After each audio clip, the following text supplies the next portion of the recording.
Ready. আসসালামু আলাইকুম সুপ্রিয় দর্শক, আপনাদের ভালোবাসা আসলাম এক অসহায় মেয়ের কাছে আমরা শুনবো তার জীবন কাহিনী। আসসালামু আলাইকুম। ওয়ালাইকুম আসসালাম। আপু কেমন আছো তুমি? জি আলহামদুলিল্লাহ ভালো আছি। আপুর নামটা কি আরেকবার জানতে পারি? আমার নাম মিথিলা। মিথিলা, তোমার হোম ডিস্ট্রিক্ট? আমার বাড়ি চাঁদপুর কচুয়া। চাঁদপুর কোচা। জি। তোমার ফ্যামিলি থেকে কে আছেন? ফ্যামিলিতে আমার মা আছে আর একটা ছোট বোন আছে।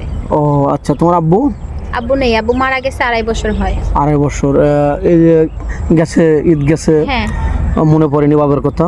হ্যাঁ মনে পড়ছে। মনে পড়ছে, খুব খারাপ লাগছে না? হ্যাঁ বাবা মা যার না আছে সেই বোঝে নাকি? তো যাই হোক, আমাদেরকে আমার সামনে কি জন্য আসছিলাম? আসছি ভালো একটা মনের মানুষের জন্য, যে আমার সারা জীবনের দায়িত্ব নিবে। ও বিয়ের সাথে জন্য? এই তো হ্যাঁ। আর্থিক সহযোগিতার জন্য না, যে কেউ 5-10 হাজার টাকা দিল এটা দিয়ে আমি সুখে থাকবো এটা না, তুমি জীবন সঙ্গী চাচ্ছ, এই তো। তো যাই হোক, তুমি তোমার এলাকায় কোনো বিয়ের সাথে কোনো প্রস্তাব আসে না? আসে, এখন আমার মার তো ওইভাবে সামর্থ্য নেই, এই জন্য বিয়ে দিতে পারে না। ও তার মানে তুমি বলতে পারছো যে যৌতুক লাগে? হ্যাঁ বিনে ইয়েতে কেউ হয় না। তোমার ইয়েতে হয় না? না এমনিতে তোমাকে কেউ নিতে চায় না যৌতুক ছাড়া?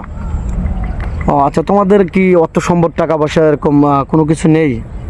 না, আমার আম্মু মানুষের বাসায় কাজ করে আমাদের 2 বোনকে মানুষ করতেছে। আচ্ছা, কিছু প্রবাসী বাড়ি আছে, তার ওয়াইফ টাকা পয়সা নিয়ে তাকে আত্মসাৎ করে দিছে, একদম সর্বশান্ত করে দিছে। ওরকম কোনো মেন যদি তোমাকে বিয়ে করে তোমার বাড়িতে বাড়ি করে তোমাকে নিয়ে থাকতে চায়, তাহলে কি তোমার কোনো আপত্তি আছে? না, আমার কোনো আপত্তি নেই। ও তোমার বাড়িতে একটু বাড়ি করার মতো তো জায়গা একটু আছে? হ্যাঁ আছে। ও আচ্ছা, যাক, দর্শক বন্ধু শুনতে পারলেন, তার বাড়িতে বাড়ি করে তার বাড়িতে থাকতে পারবেন ইনশাল্লাহ। তো যাই হোক, তুমি কি কোয়ালিটির স্বামী চাচ্ছ?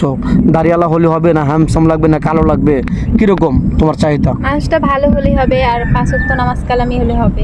তুমি তো মুসলমান, নামাজ কালাম পড়া হয়। তো যাই হোক, তোমার যৌথ ফ্যামিলি ভালো লাগে না সিঙ্গেল ফ্যামিলি ভালো লাগে? যৌথ ফ্যামিলি ভালো লাগে। এরকমটা কেন? খালি আজকাল তো মানুষ খালি স্বামীকে চায়। ফ্যামিলিতে আমার আত্মীয় স্বজন বলতে শুধু আমার মা আছে।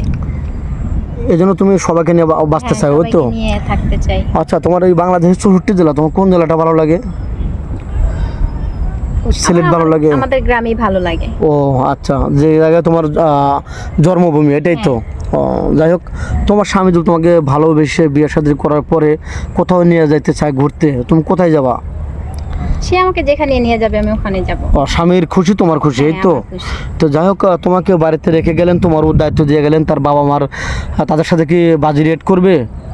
না না, খারাপ করবো না। ব্যবহার আমি করবে, সবার খারাপ সাথে আচরণ করবে, মিলেমিশে এরকম? থাকবো, সবাইকে নিয়ে একসাথে থাকবো, এটাই আমার ভালো লাগে। আজও তোমার স্বামী তোমাকে বলে যে তুমি পর্দা করে চলতে হবে, বোরকা পরে চলতে হবে, বোরকা ছাড়া তুমি চলতে পারবে না, এগুলো কি তুমি সত্য মানতে পারবে? হ্যাঁ পারবো, এটা তো ভালো জিনিস। সে আমাকে ভালো কথা বললে আমি শুনবো না কেন? যাই হোক, 5 মিনিটের মধ্যে জীবন গল্প শেষ করা যায় না, কেউ ভিডিওটা স্কিপ করবে না, পুরোটাকে শুনবেন। তোমার বয়স যেন কত বলছিলে? 24 বছর। 24। কোনো ম্যান তার বাবা মা ভাই বোনকে বিয়ে দিতে গিয়ে বা তার বাপ মাকে দেখতে গিয়ে একটু বয়স টাফ হয়ে গেছে, 40-এর ঊর্ধ্বে হয়ে গেছে, ওই ধরনের মেন তোমাকে বিয়ে করতে চাইলে তোমার কি কোনো প্রবলেম আছে? না, আমার কোনো সমস্যা নেই। কোনো প্রবলেম নেই? না। তার বউ যদি অসুস্থ থাকে, তার বউ আছে কিন্তু শারীরিক সুখ পাচ্ছে না, তোমাকে বিয়ে শাদী করে তোমাকে আগলে রাখবে, আর সে অসুস্থ বউ। হ্যাঁ, সে আমাকে সারা জীবন আগলে রাখলে হবে, আমার কোনো সমস্যা নেই। যাই হোক, এই ভিডিওটা দেশ প্রবাস থেকে সব জায়গা থেকে দেখছি, তোমাকে কিভাবে পাবেন একটু স্ক্রিনে বলে দাও। আমার কোনো পার্সোনালি ফোন নেই, এই ভাইয়াদের ইয়েতে নাম্বার দেওয়া থাকবে, এখানে যোগাযোগ করলেই আমাকে পাবে। মেয়েটার কোনো ফোন নেই, ইউটিউব চ্যানেল কর্তৃপক্ষের নাম্বার দেওয়া থাকবে, ইউটিউব চ্যানেল কর্তৃপক্ষের নাম্বার দেওয়া থাকবে, কেউ ভিডিও কল দেবেন না, দয়া করে কেউ ভিডিও কল দেবেন না, অডিও কল দেবেন। ভিডিও কল দিলে ব্লক করতে বাধ্য হব। ভালো থাকবেন, সুস্থ থাকবেন, এটাই সবার জন্য কামনা।